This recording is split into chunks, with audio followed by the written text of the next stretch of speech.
അപ്പോൾ എല്ലാവർക്കും കുക്കപ്പ് സ്റ്റോറീസിലേക്ക് വീണ്ടും സ്വാഗതം. നമ്മൾ ഇന്ന് ചെയ്യാൻ പോകുന്നത് റെഡ് വെൽവെറ്റ് കേക്ക്. അതും വെറും 3 ഇൻഗ്രീഡിയൻസ് വെച്ചാണ് നമ്മൾ ചെയ്യാൻ പോകുന്നത്. ഓവൻ വേണ്ട, സോസ് പാനിലാണ് നമ്മൾ ചെയ്യാൻ പോകുന്നത്. അപ്പം ആർക്കും എവിടെ വെച്ച് ഉണ്ടാക്കിയെടുക്കാം. ഇനി കേക്ക് നിങ്ങൾ വീട്ടിലുണ്ടാക്കിയാൽ മതി. അത്രയ്ക്ക് ഈസിയാണ് കേട്ടോ, ഭയങ്കര സിമ്പിളാണ്. നമുക്ക് വീട്ടിൽ തന്നെ ഉണ്ടാക്കിയെടുക്കാം. ഈ 3 ഇൻഗ്രീഡിയൻസ് ഉണ്ടെങ്കിൽ വീട്ടിൽ സിമ്പിളായിട്ട് ഉണ്ടാക്കിയെടുക്കാം. അപ്പം നിങ്ങൾ വീഡിയോ മൊത്തമായിട്ട് കാണാം. അതിനകത്ത് ഞാൻ ചെറിയ ടിപ്സൊക്കെ പറയുന്നുണ്ട്, അതൊക്കെ ഫോളോ ചെയ്യുക. എന്നിട്ട് ഫുള്ളായിട്ട് കണ്ടിട്ട് ഉണ്ടാക്കി നോക്കുക. റിസൾട്ട് നമുക്ക് കമൻറ്റ് ബോക്സിൽ കൊടുക്കണം. വീഡിയോയിലേക്ക് പോകുന്നതിന് മുന്നേ നിങ്ങൾ ഞങ്ങളുടെ ചാനൽ ആദ്യമായിട്ടാണ് കാണുന്നതെങ്കിൽ ഞങ്ങൾ food and travel related videos ആണ് ചെയ്യുന്നത്. ഇപ്പോൾ ക്വാറന്റൈൻ കൊറോണ ടൈമൊക്കെ ആയതുകൊണ്ട് ട്രാവൽ വീഡിയോസ് അധികം എടുക്കാറില്ല. ഇപ്പം നമ്മൾ ഫുഡ് റെസിപ്പീസ് ആണ് ചെയ്തുകൊണ്ടിരിക്കുന്നത്. അപ്പം നിങ്ങൾക്ക് ഈ 2 കാറ്റഗറിയിലുള്ള വീഡിയോസ് ഇഷ്ടമാണെങ്കിൽ ഞങ്ങളുടെ ചാനൽ തീർച്ചയായിട്ടും സബ്സ്ക്രൈബ് ചെയ്യുക. സബ്സ്ക്രൈബ് ചെയ്തിട്ട് അതിൻ്റെ തൊട്ടടുത്തുള്ള ബെല്ലൈക്കൺ ഒന്ന് ടിങ് ചെയ്യുക. അപ്പം നമ്മൾ സബ്സ്ക്രൈബേഴ്സ് ഗ്രൂപ്പിലേക്ക് നിങ്ങൾ ആഡ് ആവുകയും ചെയ്യും. നിങ്ങൾക്ക് വീഡിയോസ് ഞങ്ങൾ അപ്ലോഡ് ചെയ്യുമ്പോൾ തന്നെ കാണാനും പറ്റും. ഓക്കെ, അപ്പം നമുക്ക് വീഡിയോയിലേക്ക് പോവാം. ഹലോ, അപ്പം എല്ലാവരും കേക്ക് ഉണ്ടാക്കാൻ റെഡി അല്ലേ? അപ്പം ഇന്ന് നമ്മൾ ഉണ്ടാക്കാൻ പോകുന്നത് ഒരു വളരെ ഈസി, വളരെ കുറച്ച് ഇൻഗ്രീഡിയൻസ് വെച്ച് ഒരു റെഡ് വെൽവെറ്റ് കേക്കാണ്. അപ്പം അതിന് വേണ്ടിയിട്ട് ഞാനിവിടെ എടുക്കുന്നത് ഓറിയോയുടെ റെഡ് വെൽവെറ്റ് ഫ്ലേവേർഡ് ബിസ്ക്കറ്റ് ആണ്. ഇത് റെഡ് വെൽവെറ്റ് ഫ്ലേവേർഡ് ബിസ്ക്കറ്റ് ആണെങ്കിൽ റെഡ് വെൽവെറ്റ് കേക്ക് ഉണ്ടാകും, അല്ലെങ്കിൽ ചോക്ലേറ്റ് ഫ്ലേവേർഡ് ഓറിയോ ആണെങ്കിൽ ചോക്ലേറ്റ് കേക്ക് ഉണ്ടാകും. ഇത് സെയിം റെസിപ്പിയാണ്. ഏത് ബിസ്ക്കറ്റ് ആണ് നിങ്ങൾക്ക് കിട്ടുന്നതെന്ന് വെച്ചാൽ ആ ബിസ്ക്കറ്റ് നിങ്ങൾക്ക് എടുക്കാം കേക്ക് ഉണ്ടാക്കാൻ, കുഴപ്പമില്ല. ഓക്കെ, അപ്പോൾ എനിക്കിവിടെ റെഡ് വെൽവെറ്റ് ഫ്ലേവേർഡ് ഓറിയോ കിട്ടി, അതുകൊണ്ടാണ് ഞാനിത് ഉണ്ടാക്കുന്നത്. ഓക്കെ, അപ്പോൾ നമുക്ക് സ്റ്റാർട്ട് ചെയ്യാം. ഓക്കെ, ആദ്യം ഞാനിവിടെ ഈ ബിസ്ക്കറ്റ് ഇതിനകത്തേക്ക് പൊട്ടിച്ചിടുന്നുണ്ട്.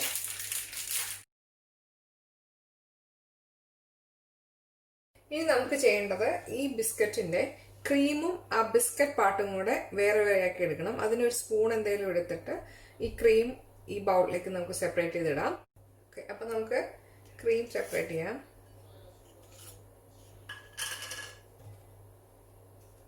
ചെറുപ്പത്തിൽ ക്രീം കിട്ടാൻ വേണ്ടി മാത്രം മടി ഉണ്ടാക്കിയിട്ടുണ്ട്.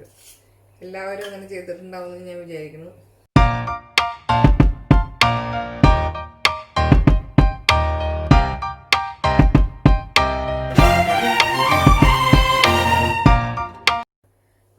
നമ്മളിപ്പോൾ ബിസ്ക്കറ്റും ക്രീമും സെപ്പറേറ്റ് ചെയ്തെടുത്തിട്ടുണ്ട്. ഇനി നമ്മൾ എന്നാ ചെയ്യണമെന്ന് വെച്ചാൽ ഈ ബിസ്ക്കറ്റ് മിക്സിയിലിട്ടൊന്ന് പൊടിച്ചെടുക്കണം. എന്നിട്ട് ആ ബിസ്ക്കറ്റ് 3 കപ്പ് അളവ് ആണ് നമുക്ക് വേണ്ടത്. അപ്പോൾ നമുക്ക് പൊടിച്ച് 3 കപ്പ് അളവിൽ എടുത്തു വെക്കാം.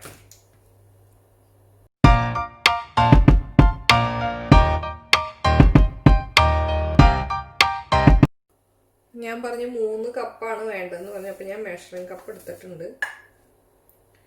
1 കപ്പ്.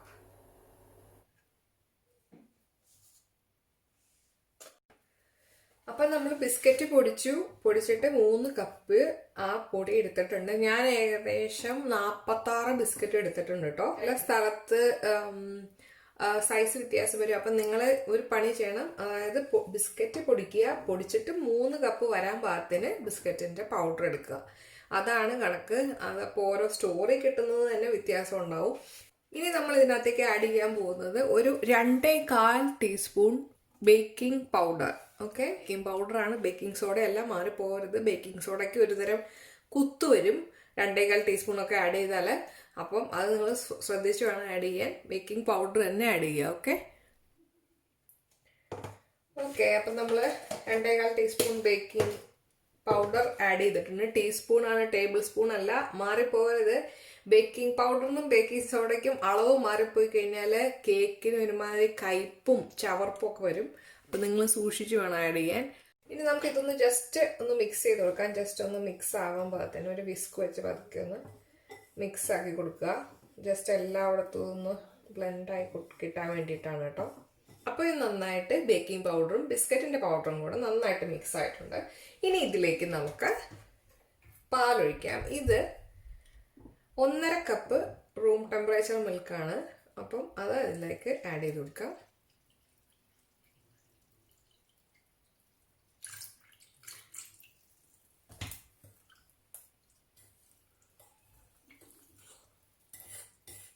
ഇത് നന്നായിട്ട് ഇളക്കി കൊടുക്കുക.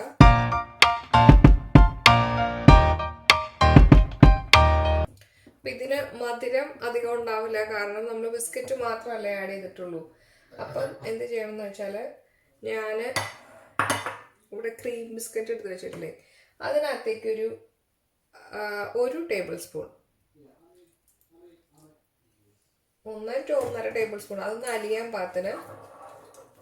ഈ ഒഴിക്കുന്ന പാലിൽ നിന്ന് ശകലം ബാക്കി വെച്ചതാണ് കേട്ടോ അത്, ഞാനത് ഫുൾ ഒഴിച്ചിട്ടുണ്ടായിരുന്നില്ല.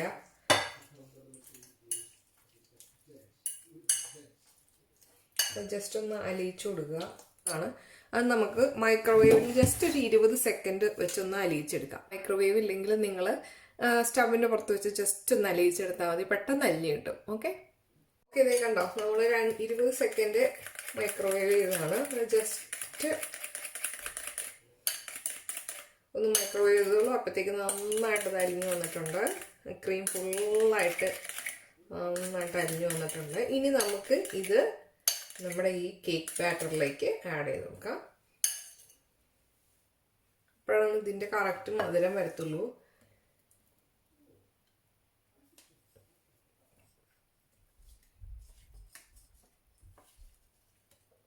ഓക്കെ, ഇനി നമുക്കിത് മിക്സ് ചെയ്ത് കൊടുക്കാം. കണ്ടോ, നന്നായിട്ട് മിക്സ് ആയിട്ടുണ്ട്. ഇനി നമുക്കിത് നമ്മൾ ബേക്ക് ചെയ്യാൻ വെക്കണം. ബേക്ക് ചെയ്യാൻ നമ്മൾ ഓവനിലല്ല ബേക്ക് ചെയ്യുന്നത്, പാനിലാണ് ബേക്ക് ചെയ്യുന്നത്. അപ്പം നമുക്ക് പാൻ റെഡിയാക്കാം. ബാറ്ററോടെ മാറിയിരിക്കട്ടെ, പാൻ റെഡിയാക്കാം. ഓക്കെ, അപ്പോൾ നമ്മൾ പാൻ ഇവിടെ എടുത്തിട്ടുണ്ട്. ഈ പാനിലേക്ക് ഞാൻ കുറച്ച് വെജിറ്റബിൾ ഓയിൽ ഒഴിച്ചിട്ടുണ്ട്. അത് നമ്മളൊരു ബ്രഷ് അല്ലെങ്കിൽ ടിഷ്യൂ വെച്ച് നന്നായിട്ട് അതിൻ്റെ സൈഡിലും താഴെയും ഒക്കെ ആയിട്ട് നന്നായിട്ട് സ്പ്രെഡ് ചെയ്ത് കൊടുക്കുക. ഇതിൻ്റെ അടിയിൽ ഒരു ബട്ടർ പേപ്പർ വെച്ച് ഒന്ന് ലൈൻ ചെയ്ത് കൊടുക്കുക.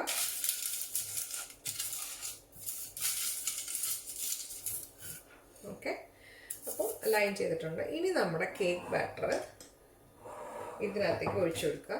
അപ്പോൾ കേക്ക് ബാറ്റർ ഒഴിക്കുന്നതിന് മുന്നേ ജസ്റ്റ് ഒന്നുകൂടെ ജസ്റ്റ് നന്നായിട്ടൊന്ന് ഇളക്കി കൊടുക്കണം കേട്ടോ. ഒന്ന് ജസ്റ്റ് ഇളക്കി കൊടുക്കുക, എന്നിട്ട് ഇതിലേക്ക് ഒഴിക്കുക.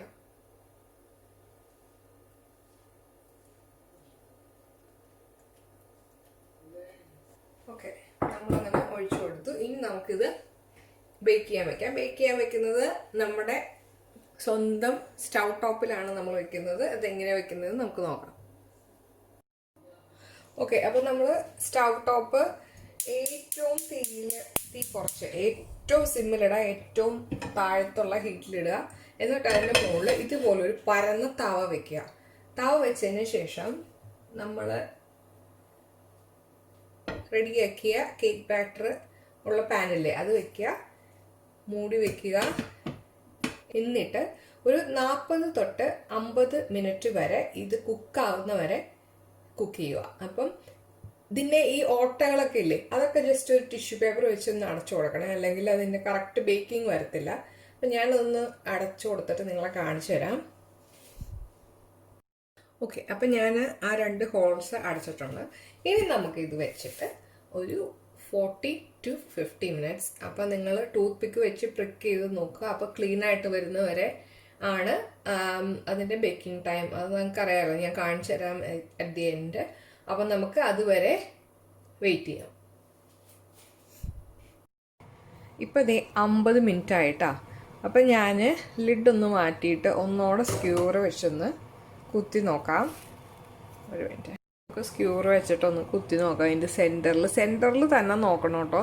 സൈഡിൽ നോക്കി എന്താ കുഴപ്പമെന്ന് വെച്ചാൽ ഓക്കെ, ഇത് ഒരുമാതിരി ബേക്കായിട്ടുണ്ട്. ഇത് കണ്ടോ, ഇതിപ്പം കുറച്ച് ഇതിനകത്ത് പിടിച്ചിരിക്കുന്നുണ്ട്, പക്ഷേ ഇത് ഓൾമോസ്റ്റ് ഡൺ ആണ്. അപ്പം നിങ്ങൾ എന്താ ചെയ്യേണ്ടതെന്ന് വെച്ചാൽ നിങ്ങൾ ആ തീ ഓഫ് ചെയ്യുക. തീ ഓഫ് ചെയ്തിട്ട് ലിഡ് വെച്ച് അടച്ചു വെച്ചിട്ട് അത് കംപ്ലീറ്റ് ആയിട്ട് കൂളാകാൻ വേണ്ടി സ്റ്റവിൽ തന്നെ വെച്ചേക്കുക. അപ്പം ആ ഇരിക്കുന്ന സമയം കൊണ്ട് അത് ബാക്കി ബേക്കായിക്കോളും. അപ്പം നമ്മൾ ലിഡ് അടച്ചു വെക്കുകയാണ്. അവിടെ ടിഷ്യൂ പേപ്പർ വെച്ചിരുന്ന ടിഷ്യൂ ചാടിപ്പോയിട്ടോ. അപ്പം ഞാനവിടെ വേറൊരു ടിഷ്യൂ വെച്ച് അടച്ചു വെച്ചോളാം. അപ്പം ഇങ്ങനെ അടച്ചു വയ്ക്കുക. എന്നിട്ട് ഇത് ഫുള്ളായിട്ട് കൂൾ ഡൗൺ ആവാൻ വേണ്ടിയിട്ട് വയ്ക്കുക. അപ്പോൾ അതിരുന്നിട്ട് ഇനി കുറച്ച് ബേക്ക് ചെയ്യാൻ ജസ്റ്റ് ഒരു പുഡിക്കും കൂടെ ഉള്ളൂ. അപ്പോൾ അത് കറക്റ്റായിട്ട് ബേക്ക് ആയിക്കോളൂ. ഇപ്പം ഞാൻ 50 മിനിറ്റായി. ചിലർക്ക് 60 മിനിറ്റ് വരെ പോകാം. അത് ഡിപ്പെൻഡിങ് ഓൺ നിങ്ങളുടെ സ്റ്റൗ, അത് എത്ര ഹീറ്റ് വരുന്നുണ്ട് അതനുസരിച്ചാണ് കേട്ടോ നിങ്ങളുടെ ബേക്കിംഗ് ടൈം വരിക. അപ്പോൾ എനിക്കിവിടെ കറക്റ്റ് 50 മിനിറ്റാണ് എടുത്തേക്കുന്നത്. പിന്നെ നിങ്ങൾ പ്രത്യേകം ശ്രദ്ധിക്കുക, സെൻറ്ററിൽ തന്നെ കുത്തി നോക്കുക. അത് സ്പൂണിൻ്റെ തലഭാഗം വെച്ചോ എന്ത് വെച്ചാണെങ്കിലും നോക്കിയാൽ മതി. ഇത് തന്നെയില്ല, ഒരു ഈർക്കിൽ വെച്ചോ എന്ത് വെച്ചാണെങ്കിലും ഒന്ന് കുത്തി നോക്കിയാൽ മതി. അപ്പോൾ ഇതിനകത്ത് ഒന്നും പിടിച്ചിരിക്കില്ല. ഞാൻ കാണിച്ചു തരാം. ഇനി ഇത് പുറത്തെടുക്കാൻ നേരത്തെ ഞാൻ കാണിച്ചു തരാം, ഒന്നുകൂടെ കുത്തി കാണിച്ചു തരാം. അപ്പോൾ നിങ്ങൾക്ക് മനസ്സിലാവും എങ്ങനെയാണെന്നത് കറക്റ്റായിട്ട് പറയണതെന്ന്. അപ്പം സെൻറ്ററിൽ തന്നെ നോക്കണം. സൈഡിൽ കുത്തി നോക്കിയാൽ ഒരു 10-40 അല്ലെങ്കിൽ ഒരു അരമണിക്കൂർ കഴിഞ്ഞ് നമ്മൾ ബേക്ക് ചെയ്യാൻ വെച്ച ഒരു അരമണിക്കൂർ കഴിയുമ്പോൾ തന്നെ സൈഡൊക്കെ ബേക്കായിട്ടുണ്ടാവും. അപ്പോൾ അപ്പോഴാണെങ്കിലും സൈഡിൽ കുത്തി നോക്കിക്കഴിഞ്ഞാൽ നിങ്ങൾക്ക് ക്ലീൻ ആയിട്ട് സ്ക്യൂർ കിട്ടും. അപ്പോൾ സൈഡിൽ ഒരിക്കലും ചെയ്ത് നോക്കരുത്, സെൻറ്ററിൽ തന്നെ നോക്കണം. എന്നാലേ ഇത് ഫുള്ളായിട്ട് ബേക്കായോ എന്ന് അറിയാൻ പറ്റുള്ളൂ. അപ്പം നിങ്ങൾക്ക് സംശയം ഉണ്ടെങ്കിൽ 2-3 സ്ഥലത്ത് സൈഡിലും സെൻറ്ററിലും നടുക്കൊക്കെ ആയിട്ട് 2-3 പ്രാവശ്യം നോക്കിയിട്ട് പുറത്തേക്ക് എടുത്താൽ മതി. കാരണം നമ്മൾ വൺസ് ഇത് മുറിച്ച് കഴിഞ്ഞിട്ട് ഇത് ബേക്കായില്ല എന്ന് പറയണേക്കാളും നല്ലതാണ് ഇപ്പം തന്നെ അത് അറിഞ്ഞ് അത് കറക്റ്റായിട്ട് പോകുന്നത്. ഓക്കെ, അപ്പം നമ്മൾ ഇനി ചൂടാറാൻ വെച്ചിട്ട് കുറച്ച് നേരം കഴിഞ്ഞ് കാണാം. ഓക്കെ, ഇപ്പം ഇത് കംപ്ലീറ്റ് ആയിട്ട് കൂൾ ഡൗൺ ആയിട്ടുണ്ട്. ഇത് നമുക്ക് ലിഡ് തുറന്ന് നോക്കാം. അത് ഇതുപോലെ ഇതുണ്ടോ, ഇതിൻ്റെ സൈഡിൽ നിന്ന് വിട്ടു വന്നേക്കുന്നുണ്ടോ, ഇതുപോലെ സൈഡിൽ നിന്ന് ഫുള്ളായിട്ട് വിട്ടു പോരും. ഇനി നമുക്കത് ഒന്നോടെ ഒന്ന് കുത്തി നോക്കാം. ഇത് കണ്ടോ, ഒന്നും പോലും ഇല്ലാതെ വന്നേക്കുന്നുണ്ട്. ഇതുപോലെ വരണം, അതാണ് അതിൻ്റെ കറക്റ്റ് പാകം എന്ന് പറയുന്നത്. ഇപ്പോൾ ഇത് കംപ്ലീറ്റ് ആയിട്ട് കുക്കായിട്ടുണ്ട്. അപ്പോൾ നമുക്ക് ഇത് അടുപ്പിൽ നിന്ന് മാറ്റാം. ഇപ്പോൾ അടുപ്പിൽ നിന്ന് നമ്മൾ മാറ്റിയിട്ടുണ്ട്. ഇനി ഇത് കുറച്ച് നേരം കൂടെ പുറത്തേക്ക് എടുത്തിട്ട് വെക്കണം, എന്നാലാണ് ഇത് ഫുള്ളായിട്ട് ഒന്ന് ചൂടാറുള്ളൂ. എന്നിട്ട് വേണം നിങ്ങൾക്ക് എന്തെങ്കിലും ഡെക്കറേറ്റ് ചെയ്യാനുണ്ടെങ്കിൽ ഡെക്കറേറ്റ് ചെയ്യാൻ. കാരണം ഇച്ചിരിയെങ്കിലും ചൂടുണ്ടെങ്കിൽ നമ്മൾ എന്താണ് ഫ്രോസ്റ്റിങ്, എന്താണ് ഇതിൻ്റെ പുറത്ത് വെക്കണേ, അത് ഇതിലേക്ക് പിടിക്കില്ല, അത് ഉരുകിപ്പോവും. അപ്പോൾ നമ്മൾ കറക്റ്റായിട്ട് ഫുള്ളായിട്ട് തണുപ്പ് ആയതിന് ശേഷം വേണം ഇത് ഡെക്കറേറ്റ് ചെയ്യാൻ. ഓക്കെ, ഒരു പ്ലേറ്റ് ഇങ്ങനെ കമത്തി വയ്ക്കുക, എന്നിട്ട് അതിനെ തിരിച്ചിടുക.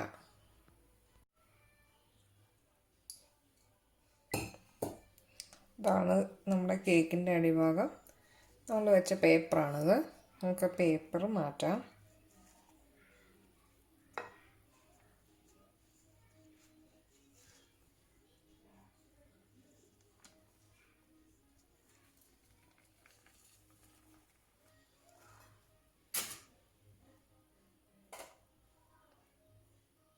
ഓക്കെ, നമുക്കപ്പോൾ കംപ്ലീറ്റ് ആയിട്ട് കൂൾ ഡൗൺ ചെയ്യാൻ വേണ്ടിയിട്ട് വെക്കാം. അപ്പോഴത്തേക്കും നിങ്ങൾക്ക് എന്തെങ്കിലും ഡെക്കറേറ്റ് ചെയ്യാനുള്ള സാധനങ്ങളൊക്കെ ഉണ്ടെങ്കിൽ അത് റെഡിയാക്കി വെക്കാം. ഇത് നമ്മളിപ്പം ക്രീം കേക്കിൻ്റെ ഫില്ലിങ്ങിന് വേണ്ടി ബീറ്റ് ചെയ്ത് തുടങ്ങുവാണ്. കുറച്ച് ഷുഗർ കൊടുക്കുക, ഒന്ന് കട്ട് ചെയ്ത് തുടങ്ങുക. ഷുഗർ ഇട്ടിട്ട് നന്നായിട്ട് ബീറ്റ് ചെയ്ത് നല്ല തിക്കായിട്ട് എടുക്കുക.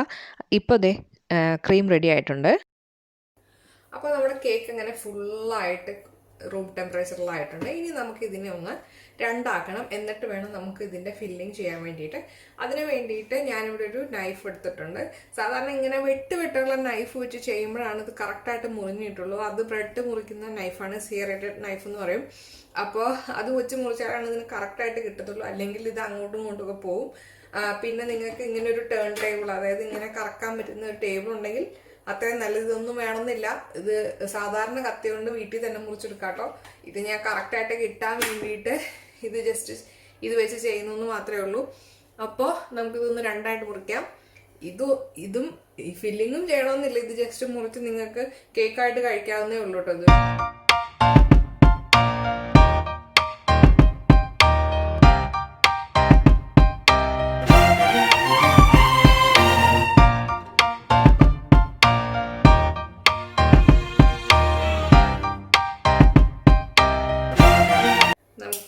ഇതിനകത്ത് ക്രീം ഫില്ല് ചെയ്യാം. നമുക്ക് ക്രീം ഫില്ല് ചെയ്യാം.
അപ്പോൾ നമ്മുടെ റെഡ് വെൽവെറ്റ് കേക്കിൻ്റെ ഉള്ളിൽ നമ്മൾ ക്രീം ഫില്ലിങ് കൊടുത്തു. അതിൻ്റെ പുറത്ത് നമ്മൾ കോട്ട് ചെയ്തേക്കുന്നത് വൈറ്റ് ചോക്ലേറ്റ് ഗനാഷാണ്. അതിൻ്റെ വീഡിയോ ഞാൻ ഇതിൻ്റെ കൂടെ ചേർത്തിട്ടില്ല, കാരണം അതും കൂടി ആകുമ്പോൾ വീഡിയോയുടെ ലെങ്ത്ത് ഒത്തിരി അങ്ങ് നീണ്ടു പോകും. അപ്പം നിങ്ങൾക്ക് ഭയങ്കരമായിട്ട് ബോറടിക്കുക, അതുകൊണ്ടാണ് ഞാൻ കൊടുക്കാത്തത്. അത് വേണമെങ്കിൽ സെപ്പറേറ്റ് വീഡിയോ ആയിട്ട് പിന്നെ എപ്പോഴെങ്കിലും ചെയ്യാം. പിന്നെ സൈഡിലേക്കടെ ഞാൻ ഗ്രേറ്റഡ് ഡ്രൈ കോക്കനട്ട് കൊടുത്തിട്ടുണ്ട്. മേളിൽ sugar granules, coloured sugar granules നമ്മൾ മേടിക്കാൻ കിട്ടുന്ന അത് കൊടുത്തിട്ടുണ്ട്. ഇതേ നോക്കി നല്ല സൂപ്പറായിട്ട് വന്നിട്ടുണ്ട് cake. With cream filling, white chocolate ഗനാഷൊക്കെ കൂടി അടിപൊളിയായിട്ട് വന്നിട്ടുണ്ട്. ഇത് നിങ്ങൾ എന്തായാലും വീട്ടിൽ ട്രൈ ചെയ്ത് നോക്കണം കേട്ടോ. ഒരു ഭയങ്കര ടേസ്റ്റി ഈസി റെസിപ്പിയാണ്. അപ്പം നിങ്ങൾ എന്തായാലും ട്രൈ ചെയ്ത് നോക്കുക.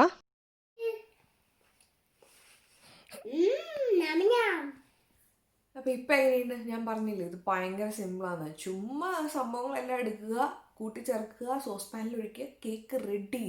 ഇത്രയും എളുപ്പമായിട്ട് നിങ്ങൾക്ക് കേക്ക് എപ്പോഴെങ്കിലും ഉണ്ടാക്കാൻ പറ്റും. പിന്നെ ഈ ക്രീം ഫില്ലിംഗ് എന്ന് പറയുന്നത്, ആ ക്രീം 500 ml ആണ് ഞാൻ ആ ക്രീം, ഫ്രഷ് ക്രീം എടുത്തേക്കുന്നത്. അതിനകത്തേക്ക് 1/2 കപ്പ് ഷുഗർ ആഡ് ചെയ്തിട്ടാണ് അതിൻ്റെ ഫില്ലിംഗ് ചെയ്തേക്കുന്നത്. ഗനാഷ്, ചോക്ലേറ്റ് ഗനാഷ് കുറച്ച് പറയാനുണ്ട്, അതിൻ്റെ റെസിപ്പി തന്നെയായിട്ട് പറയാനുണ്ട്. അതിപ്പോൾ ഞാൻ ഈ വീഡിയോയിൽ ഇൻക്ലൂഡ് ചെയ്താൽ ഭയങ്കരമായിട്ട് ലെങ്ത് ആയി പോകും, അത് ഞാൻ പറഞ്ഞ പോലെ തന്നെ. അതുകൊണ്ടാണ് ഞാൻ ഇൻക്ലൂഡ് ചെയ്യാത്ത കേട്ടോ. അപ്പം നിങ്ങൾക്കത് വേണമെങ്കിൽ കമൻറ്റ് ബോക്സിൽ കൊടുക്കുക. അപ്പം നമുക്കത് വേറൊരു വീഡിയോ ആയിട്ട് ചെയ്യാം. എല്ലാവർക്കും തന്നെ അറിയാവുന്നതായിരിക്കും ഗനാഷിൻ്റെ ഒക്കെ റെസിപ്പി. പറയില്ല എന്നുണ്ടെങ്കിൽ നിങ്ങൾ കമൻറ്റ് ബോക്സിൽ കൊടുത്താൽ മതി. അപ്പം നമുക്കത് ചെയ്യാം. ഓക്കെ, അപ്പോൾ നമുക്ക് അടുത്ത വീഡിയോയിൽ കാണാം. അതുവരേക്കും bye and take care from cook up stories.